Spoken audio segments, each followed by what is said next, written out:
Basically, it's a tow spec and the shift lock app built into one. Plus, it's got a few other features that I built in. Welcome to the Towjo. Dave from Cash Tows here again, and today I am finally completing this Towjo, is what I named it. Let me know what you guys think about the name. If you guys are interested in checking out the Towjo, check out the link in the description. If you're interested in checking out my click fraud software, Clixies, I'll leave that link in the description, along with the What Converts, my call tracking software, if you guys are interested in checking that out. And I do still have more lockout kits available, so go check out the Cash Tows store, get yourself a lockout kit, look professional, be professional. What else? I think that's it for right now. Alright guys, let's get into the video. Basically, it's a tow spec and the shift lock app basically built into one. Plus, it's got a few other features that I built in.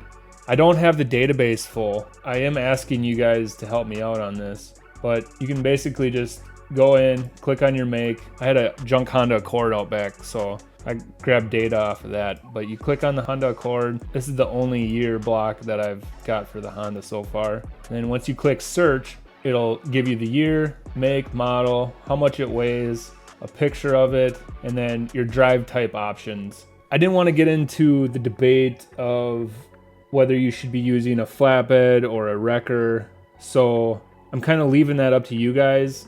Basically, the only information that I supplied was whether you should tow the vehicle with a wheel on the ground or which wheels you should have off the ground. I hope it kind of made it clear. I don't know, let me know what you guys think about that. And then the neutral override procedure. I tried to get as detailed of a picture as I could. I hope that's satisfactory. I list the tools, what tools you'll need, the procedure. So like in this case, 2004 Honda Accord has a little plastic cover that you need to remove before you push the tab down. And I often find the key for the vehicle actually works pretty well if it's available. So yeah, as you can see, there's a spare tire location, and then I gave a brief description. It's in the trunk under the floor insert. Jump start location, same again. I leave a little description. Battery on driver's side. The hood release is on driver's side under the dash. And then with the arrows, I put a negative and a positive so you know which side is which on that model. This might be pretty self-explanatory, but I know some vehicles, some makes and models, they might have a battery under like the back seat or in the trunk, and they have a jump start access under the hood. So if that were the case, I would take a picture of the jump start location, but then also in the notes put in, batteries under passenger side back seat or in the trunk driver's side, whatever the case may be. Or if you're driving a Sebring, the batteries in the driver's side fender.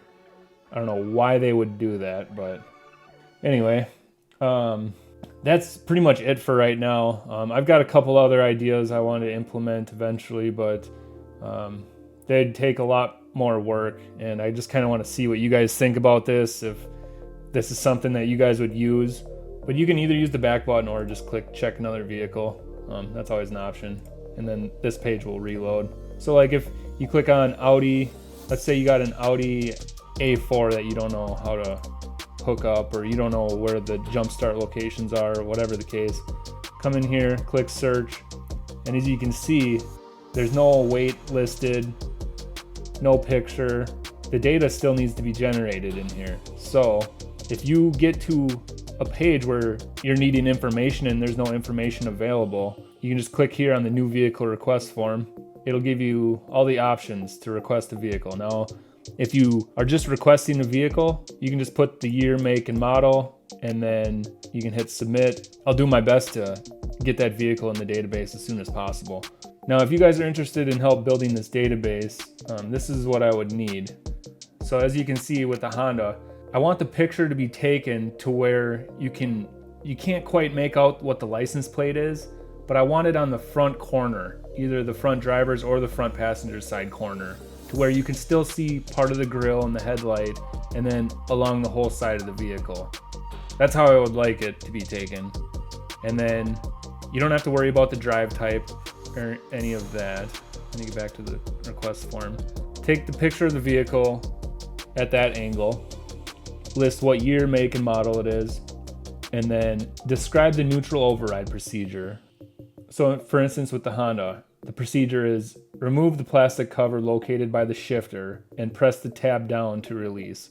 I don't know, I don't think that's too vague. I think you'd be able to figure that out for the most part.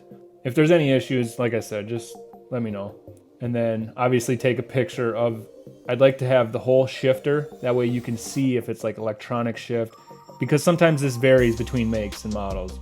If you could get the whole shifter, that way we know what style it is and how the neutral override procedure is. If there's two different styles of shifters, well then that's why I have this other picture here, just in case. In this case, you know, the 2004 Honda, that's pretty self-explanatory. Most of those Hondas are pretty easy. And then of course, you know, list the tools needed for the neutral override. So this first part is mainly for the tow guys out there towing around. But I also wanted to make this valuable and useful for the roadside assistance guys too. So that's why I've also included a spare tire location and a battery jump start location, because those can be tricky sometimes as well. You know, some vehicles don't even come with spare tires nowadays, a lot of these newer vehicles. Or, you know, the battery jump start location is in a weird spot or hard to get to. But yeah, I mean, that's pretty much all I have for right now. Like I said, I am going to add to it. But if you guys have any other additional comments or want me to add anything or take something out, or if there's something wrong with the design, just let me know. I would like to get this database built out to where I can maybe get this into an app. But for right now, it's free. You guys can use it however you want. And if you have any other additional comments, you can leave those here. I've also left a blank for the email address. I don't know how I'm going to set it up yet, but I do plan on compensating you guys in some way. So basically, if you fill out this form, get a picture, you know, year, make, model, and then submit it, I'll go through and check it out and get it approved. And if everything looks good, I'll approve it and add it to the database as soon as I possibly can. But yeah, you don't have to leave your email. That's totally optional. That's only so I can keep track of who's contributed to the database. That way when I figure out how I want to go about it, I do plan on compensating everybody who helps build this database in some way.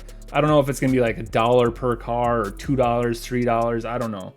Or yeah, I really don't know. I don't know what I'm going to do. Let me know what you guys think in the comments, how you guys would like to go about this. But yeah, this is it. Let me know what you think. Thanks, guys.